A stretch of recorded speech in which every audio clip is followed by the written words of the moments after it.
You may not even realize it yet, but something inside you has already begun to change. A silent restlessness, a longing for something you've never experienced, a feeling that your life is on the verge of something great. If you were drawn to this video, it wasn't by chance. There's a sacred process awakening within you, an internal alchemy that has already begun to burn away what no longer serves you and reveal what has always been hidden. You are about to cross the 7 doors. Each one holds a key. Each one opens a new world.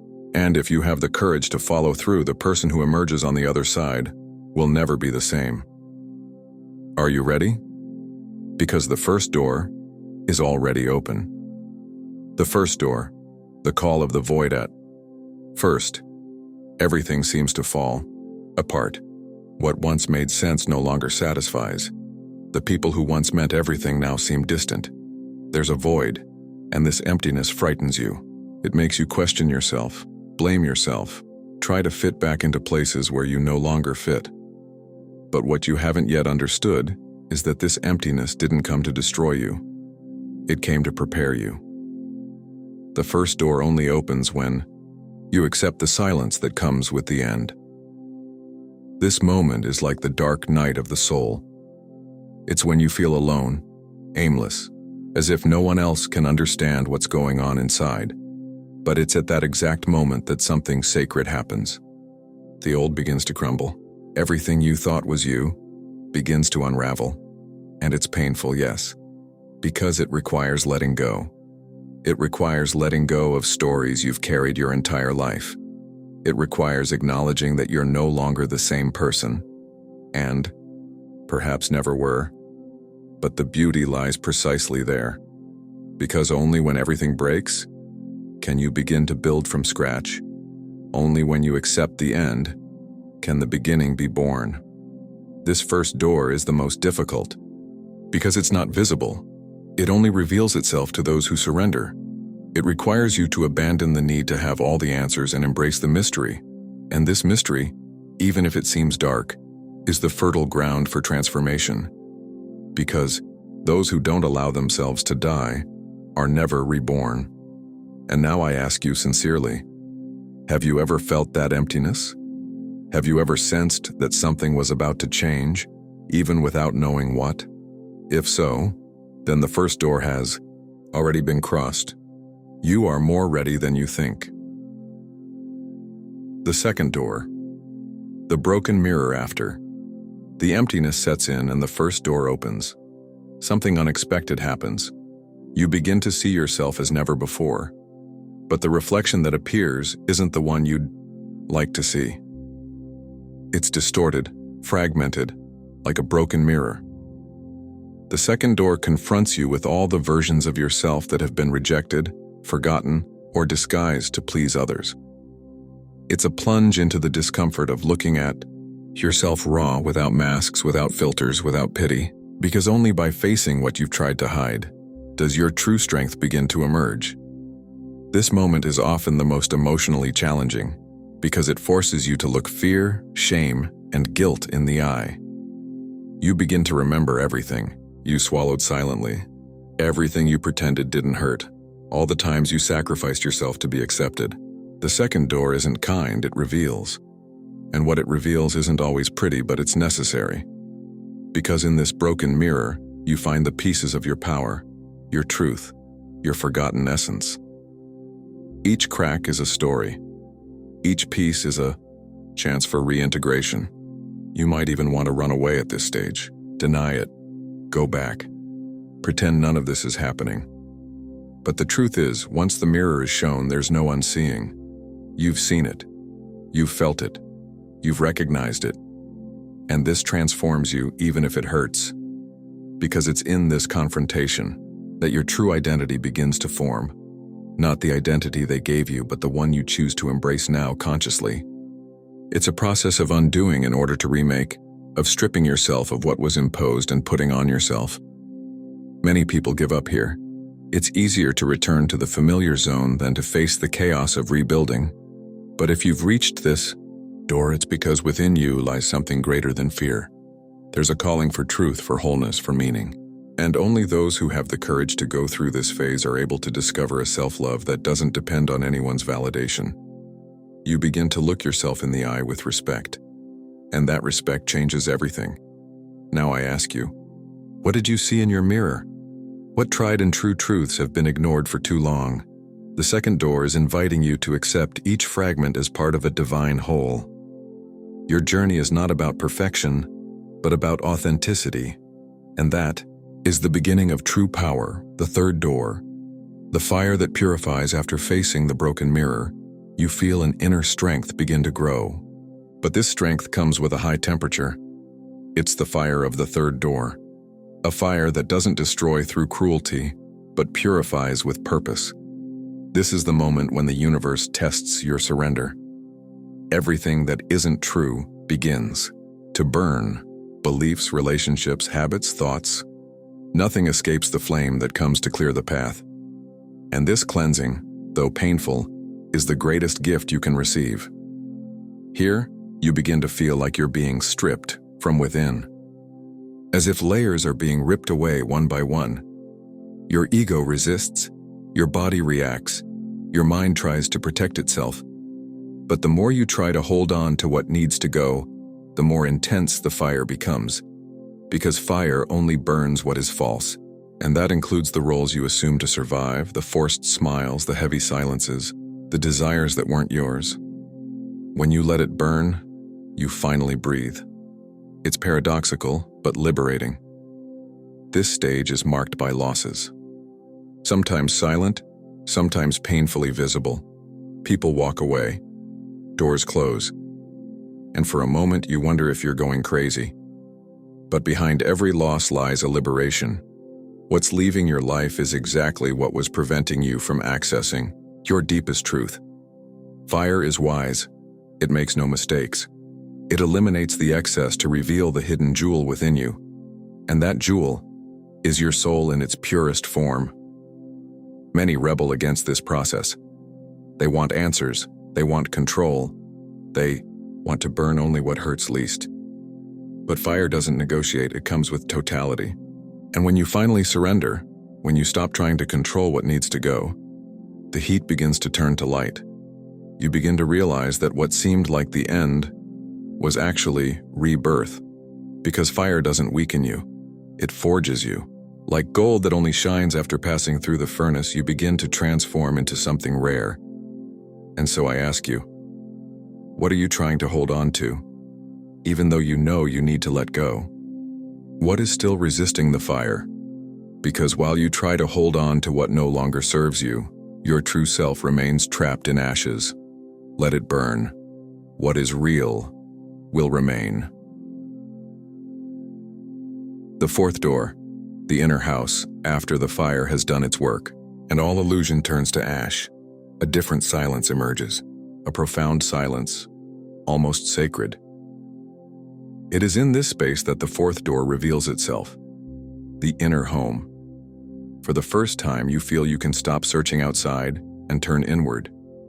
You realize there is a home within you, a temple that has always been there but never truly inhabited.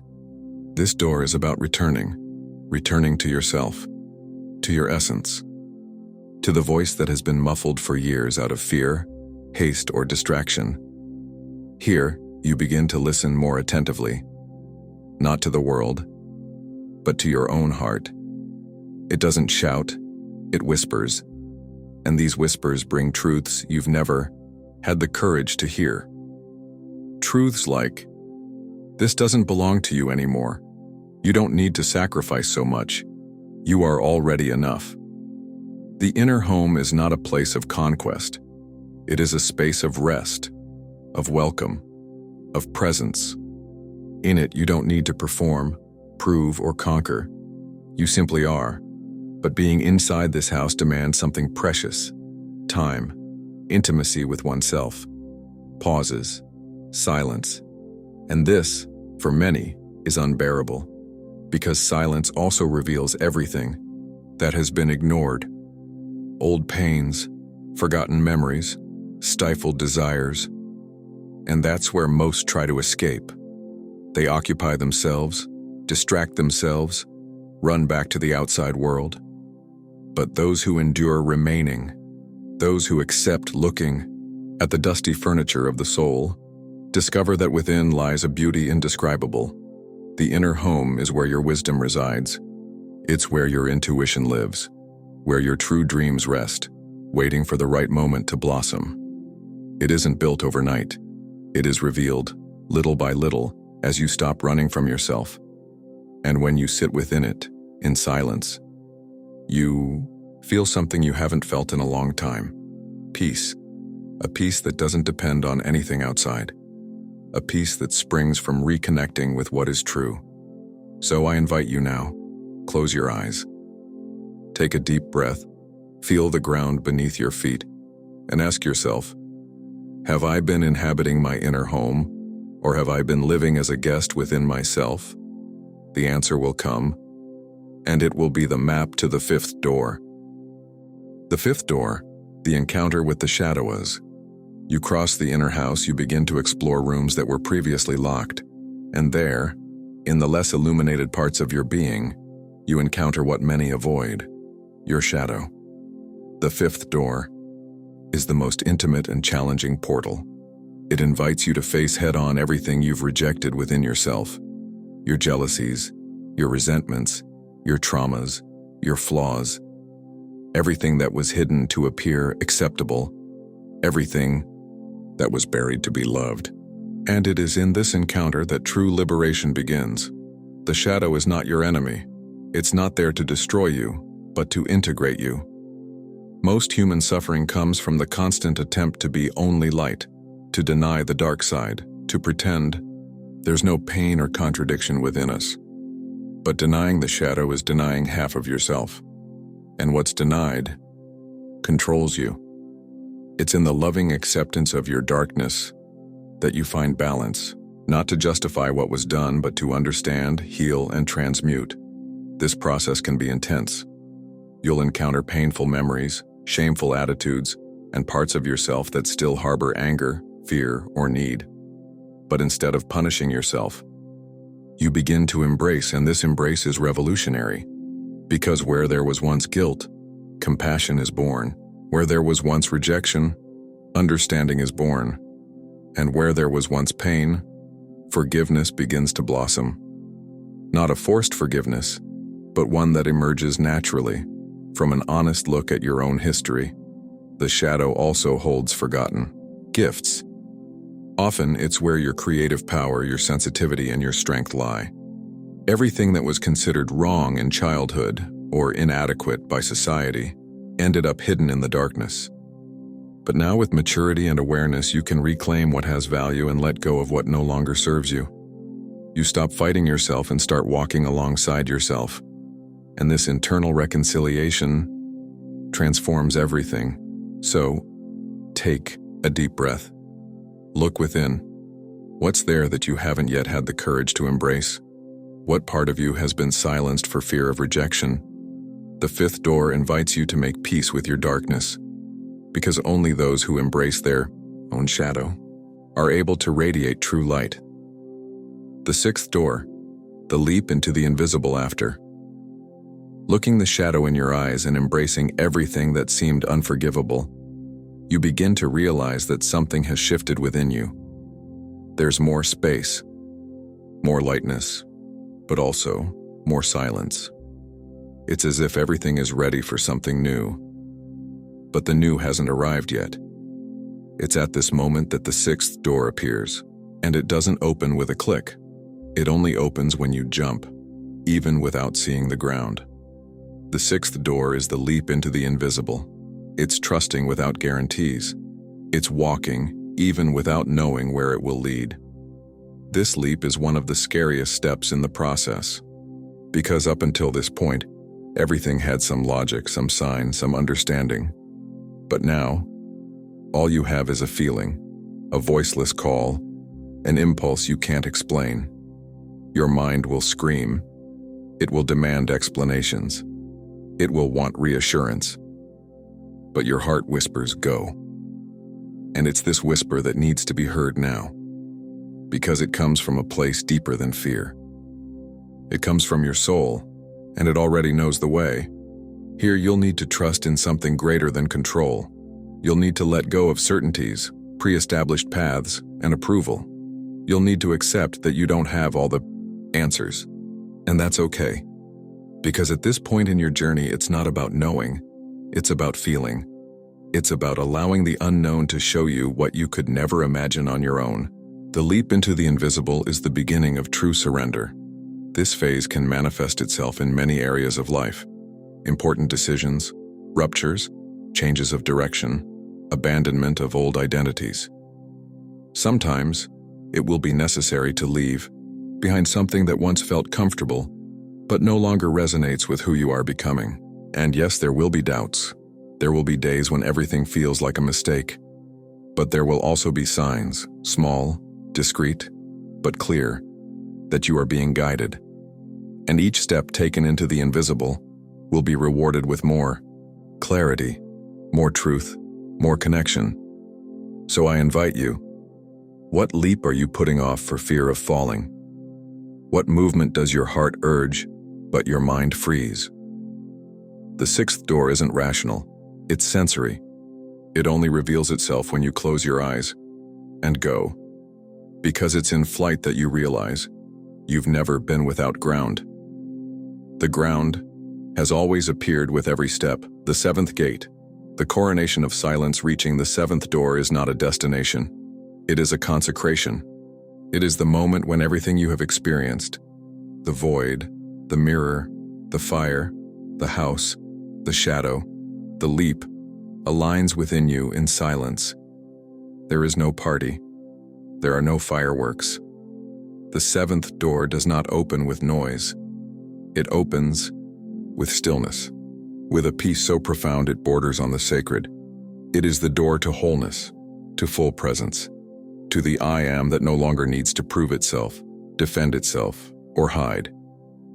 The seventh door is the invisible crown placed upon your head by forces that recognize who you have become. Here, you no longer wish to be seen, you wish to see deeply, to see with compassion, to see through the eyes of someone who has traversed inner worlds and returned with wisdom. The seventh door is not about what you achieved outside. It's about what you awakened within. It's the door where you recognize everything you sought was already you. And this recognition changes everything, because it places you in a state of presence so powerful that nothing external can easily knock you off balance. From that point on, life stops being a struggle. It becomes a flow. You stop forcing, you stop rushing, you stop searching, because you finally understand that you are exactly where you're supposed to be. Confidence is no longer an idea. It's a constant feeling, a sense that everything has a time, a reason, a purpose. You align with something that can't be explained but can be felt. Something that needs no name but that sustains you. And that's where true royalty resides. In the serenity of being who you are. The crown of the seventh gate is not visible to the eye. It is perceived in actions, in silence, in a calm gaze in the face of chaos, in a word that heals, in a gesture that welcomes, in a presence that transforms, even without saying anything. Whoever passes through this gate begins to radiate a light that is not visible. It is felt. And this light begins to touch others, effortlessly, without imposition, because it carries the strength of those who have found themselves. And now I ask you, with all due respect to your journey, can you hear the silence within yourself? Can you feel that you no longer need to run nor prove anything to anyone? The seventh door is open to those who have finally realized that true transformation was never about becoming something, but rather about remembering who you already were. The cycles closes. The portal opens after passing through the 7 doors. Something profound begins to reveal itself. The old cycles, all those that brought you here, begin to close naturally. Not by forced decision nor by anger, but because they simply no longer make sense. You look back and realize that that old version of you no longer exists. And with this silent closing, a new portal opens, one that is not just symbolic, but energetic. It is within you, vibrating, calling, ready to lead you toward a life aligned with your truth. This portal doesn't take you to a physical place, but to a new state of consciousness. You begin to perceive things differently. Situations no longer affect you as they once did. Old triggers no longer trigger in the same way. And this doesn't mean you've become immune to pain, but that you've learned to navigate it with dignity. The portal connects you to a space of wisdom where you don't react, you respond. Where you don't get lost, you choose. Where you don't despair, you become silent and listen. But there's an important detail. For the portal to remain open, you need to continue honoring its cycles. This means closing what's already finished, letting go of what's heavy, saying no to what doesn't resonate, choosing your peace even if it distances you from what was once comfortable. The portal doesn't remain open for those who insist on remaining stuck in the past. It demands presence, it demands truth, and above all, it demands the courage to let go, even without guarantees of what will come next. This moment is profoundly sacred, because it's here that you understand that every pain had a purpose. Every fall pushed you upward. Every silence was a calling. You weren't lost. You were being led to this very point. And now, with all you've learned, you can walk through this portal with your feet firm and your heart open, because you know that on the other side there's no idealized version of you. There's a free version, a whole version. So I ask you, what cycles are you still putting off closing? What within you cries out for closure, but you still try to hold onto out of habit, attachment, or fear? Close those doors with gratitude, because only then can the true portal, the one that takes you to your next level of consciousness, open fully. The soul remembers who it always was. As you cross the portal, there's no more effort, only memory. It's as if all the layers of oblivion begin to fall away one by one, revealing what was always there, intact. At this point, you're not becoming someone else. You're returning to yourself. The soul begins to remember. Remember what truly moves you. What moves you? What gives you meaning? What makes you feel whole? And this memory doesn't come as an idea. It comes as a shiver, an unexplained cry, a silence that embraces. You begin to recognize gifts you've always had but which were dormant.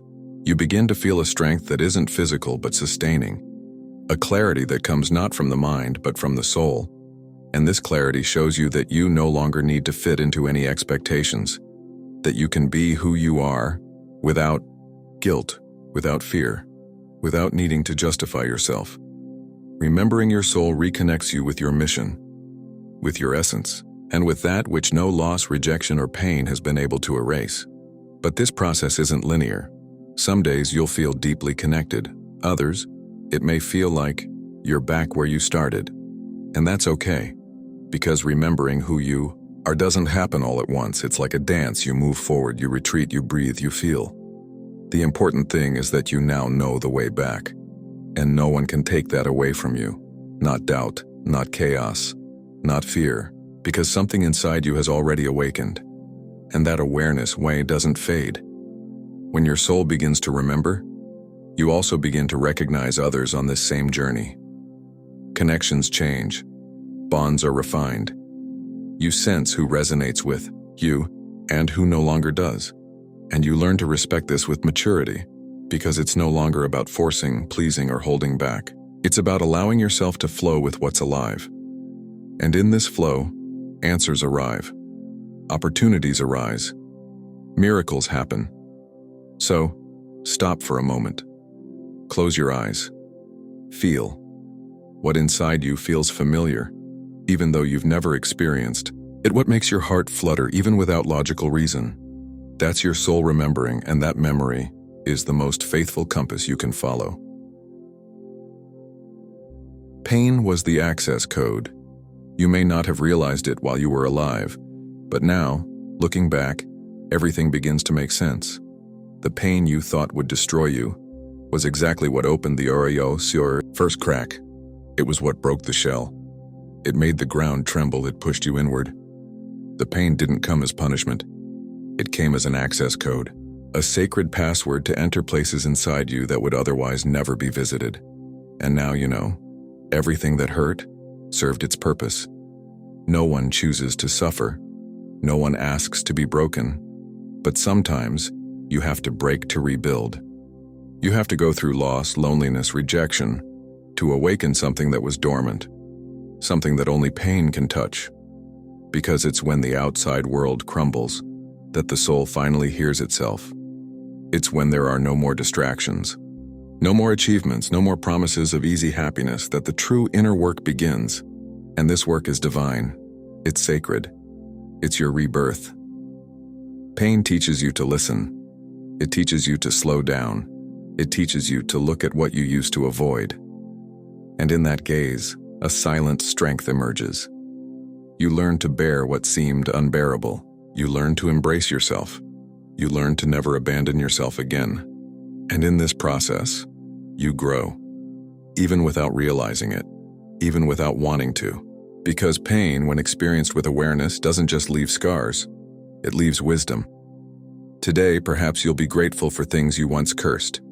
Perhaps you'll look back with respect on the moments you fell, because you understand that it was there that you truly began to rise. Pain isn't the end. It's a rite of passage, a sign that something needs to be looked at with more love. And when you accept this, you stop running from it, and you begin to transform suffering into strength. So I ask you with affection, what pain taught you the most? What wound became a portal? Pain only hurts when it's denied. When it's embraced, it becomes light. You were already being guided even on the days when everything seemed dark. Even when you swore you were alone, something greater was already by your side. Silently, waiting, protecting, guiding. Because even without realizing it, you were already being led. The synchronicity of encounters, the intuitions that emerged out of nowhere, the accidents that changed everything. Nothing was coincidence. There was an invisible hand, a loving force, already watching you, patiently, awaiting your yes. Your awakening. And now, as you look back more clearly, you realize you were never alone. All the signs were there. In dreams, in books that arrived at just the right time, in random conversations that touched you deeply. Even in the people who hurt you, they were part of the plot. They came to push you inward, to show you limits, to teach you how to say no. Every movement in life, no matter how chaotic it seemed, was part of a greater plan. A plan your mind didn't understand, but your soul already knew. This recognition changes everything. Because when you understand that you were already being guided, you relax. You let go of control. You stop searching so much and begin to trust more. The questions continue, yes, but they no longer come laden with desperation. They come with curiosity, with openness, with faith. Because you've learned that you don't need to have all the answers. You just need to be available. The rest comes. And this inner guide doesn't speak loudly. It whispers. It expresses itself through a sense of peace, a sudden intuition, an inexplicable certainty that this is the way. And the more you listen, the stronger it grows. It becomes a compass. It becomes a foundation. It becomes a beacon.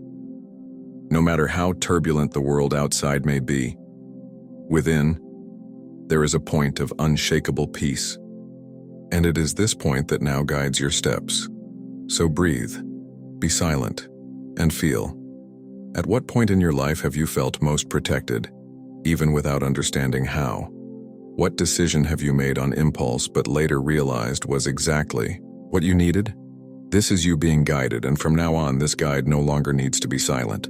It can be your conscious ally, because now, you recognize the presence.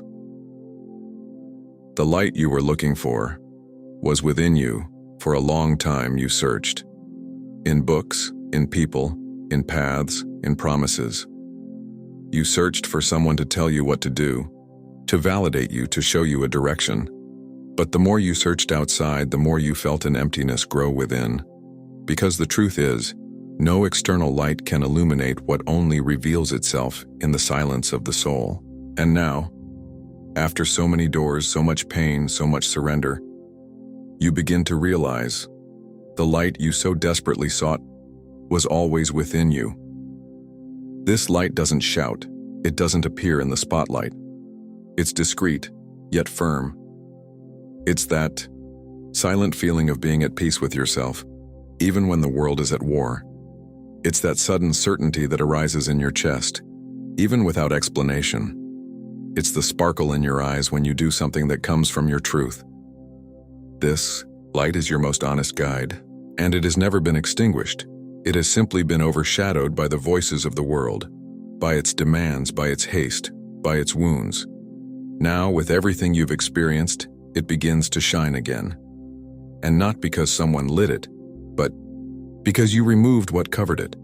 You dropped the veils, the masks, the lies. You dared to look at yourself with compassion. And that choice changed everything. Because when you recognize your own light, you stop depending on the light of others. You begin to nourish yourself from the inside out. You begin to walk with autonomy, with integrity, with presence. And more than that, you begin to light the way for others. Not because you want to be a beacon, but because you simply are.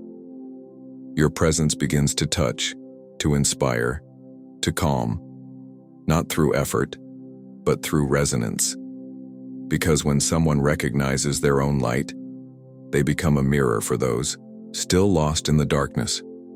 And this is one of the greatest services you can provide the world, to be whole, so that others also remember they can be. Now I ask you, with affection, when did you feel your light most alive? What were you doing? Who were you with? Remember it, honor it, cultivate it, because light doesn't need to be sought, it needs to be recognized, and yours is shining now. Now you choose. Stay or cross. You've come this far. You've crossed doors many would never dare touch. You've shed old shells, stared into mirrors, burned away what wasn't true, sat within yourself, embraced your shadow, leaped into the darkness, fallen silent, remembered, been guided, and enlightened. Now, you face the most important choice. Will you stay where you are, contemplating all you've discovered? Or will you step through the portal and live this truth fully? This is a choice no one can make for you. Because living awake requires daily courage. It requires saying no to what doesn't resonate, even if everyone else says yes. It requires cultivating silence in a noisy world. It requires remaining true to your own light, even when everything tries to extinguish it. But it's also this choice that changes your life. Because crossing the portal is deciding that you will no longer betray yourself. It's deciding that the time has come to live with presence, with truth, with meaning. Many reach this stage and stop. They are enchanted by their discoveries but return to their comfort zone. They keep what they've learned as a secret treasure but don't dare transform their daily lives. But those who make it through begin to live differently. They begin to love differently. They begin to exist with more intention, more delicacy, more firmness. Because transformation isn't an end, it's a new beginning. And this new beginning only happens when you choose to make it through. You may feel afraid, you may feel unready, but remember, no one feels ready for real life. Readiness isn't the absence of fear, it's the presence of truth. And if there's something inside you that pulses, that burns, that calls to you, it's because you're ready enough. The portal is open, the 7 doors have aligned, the soul remembers, the light guides you. Now everything depends on one thing, your choice. And I leave you with this final question, a question that may echo within you for days. Will you just know, or will you live? The alchemy has begun. The awakening is already underway. The journey depends solely on you. If this video found you, don't ignore the call. Nothing here was accidental. Every word, every image, every silence, all of it came to touch a part of you that's already awake, but perhaps still waiting for permission to blossom. Now it's up to you. If something inside you felt, vibrated, cried in silence, if any doors opened while listening to this message, So leave this recorded here in the comments with the phrase, "I choose to cross." Because yes, you choose. And that choice changes everything. If this journey resonated with you, like this video, this helps the message reach other hearts that are also ready. And if you feel that this channel can accompany you in this transformation process, subscribe now. Here you will find not ready-made answers but paths back to yourself. And if you've already signed up, we're glad we're together. You are not alone. You never were. The journey is just beginning.